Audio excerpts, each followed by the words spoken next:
We've had some very interesting comments back from people, I suppose, on this whole conventional versus natural remedies, so not specifically on skin.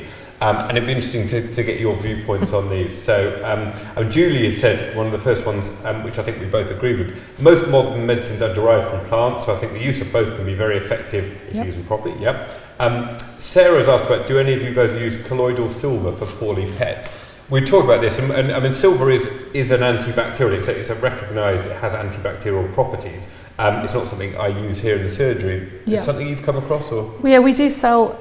I do sell one product, a colloidal silver product from a company called Lint Bells, who make very, very effective things, and it's fantastic for cleaning out ears. And I use it on my cat Dave. Has got one really gunky ear, and it's oddly satisfying.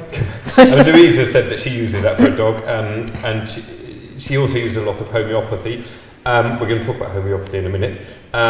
Linda has said that I don't think one approach has to be at the expense of the other, which I think we're all agreed on. I mean, she said she uses both, uses simple remedies such as arnica for bruising and other things, fenugreek, garlic, which I'm absolutely in favour of. I think they can work really well. But there are times when traditional medicine is paramount to importance, and I absolutely agree. And I would say things like vaccinations, treating really acute diseases. You don't want to rely, if you've got cancer in a dog, you don't want to rely on possibly a herbal medicine. No, and I've had people phone, I have had customers phone before and say, my dog has cancer, can you help? And I say no. No, absolutely, and that's, I may be able to give, maybe I'll help with something like echinacea to go along with, with your vet. To support them while they're having chemotherapy or whatever. But no, I would never go down that road.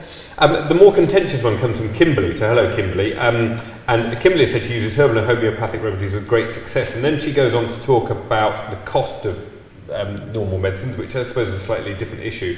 And then we're talking about vaccinations, and this is a whole can of worms really, but Kimberly is sort of quite anti-vaccinations by the sound of things, and saying that her dogs and cats don't use alternatives, and also asking this question of why do people only have vaccinations every 10 years or 20 years, but we give them to dogs every year. And my viewpoint on that is quite strong in that vaccinations are wonderful things. They've got rid of so many really nasty diseases, and any potential side effects they have are absolutely nothing compared to the wonders that they do to protect our animals. So we really should be we should be vaccinating our animals, and that herbal, homeopathic alternatives just don't work. They're not an equivalent to vaccination. In terms of why we do vaccinations more frequently, it's all down to the evidence of particular different vaccinations and different animals. So what works in a person may not be the same in a dog. We can do research about how long these vaccines last, and different vaccines will last different length of time. So a dead vaccine is not going to last as long as an inactivated live vaccine. So different diseases need different frequencies of vaccination. And what we're doing nowadays in the veterinary profession is actually looking at the evidence and saying, well, actually, we don't need to do parvovirus, distemper, hepatitis vaccinations every year. We'll do those every 3 years.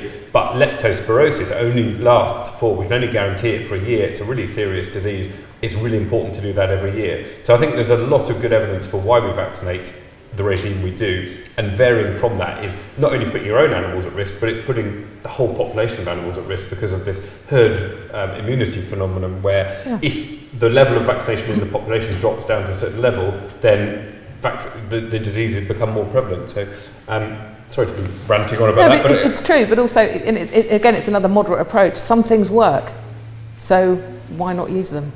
Exactly. It doesn't matter if they're conventional or natural, if they work. Exactly, if they work and if they're safe, which, vaccinations are definitely safe. I mean, there's some reactions, but the risk about, certainly with cat vaccinations, where there's the most worry, I think, about them being linked to skin tumours.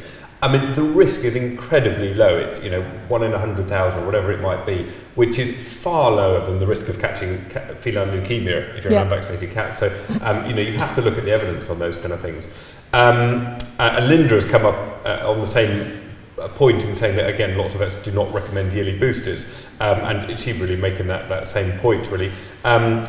Both her and Kimberly talk about raw diets, which I guess we're straying off the point slightly here. And finally, Amanda has sort of said about, again, using homeopathic natural remedies on my child since he was born. I mean, personally, and this is my personal opinion, I don't have any time for homeopathy. I don't think it does anything.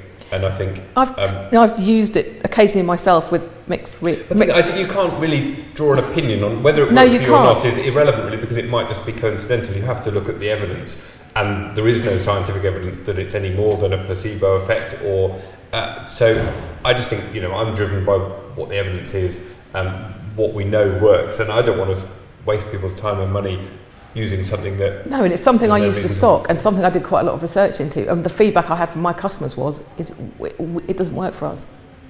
Yeah. And so purely from that point of view, it's just pointless. With things like itchy dogs, it's so subjective, because you can have an itchy dog and then I could give a conventional medicine or homeopathy and it might get better, but it doesn't necessarily mean there's a causal link process. No. It might have been going to get better anyway, it might be coincidental. So it's very hard sometimes. Has there been little improvement in your dog? And so it's really hard. But I guess coming back to my itchy dog and what you're doing, you're sort of saying, well, we'll look at all of these options, put it all together, and hopefully the mix is going to make your dog less itchy. Quite often I'll get an email that says, my dog has itchy ears, can you recommend something?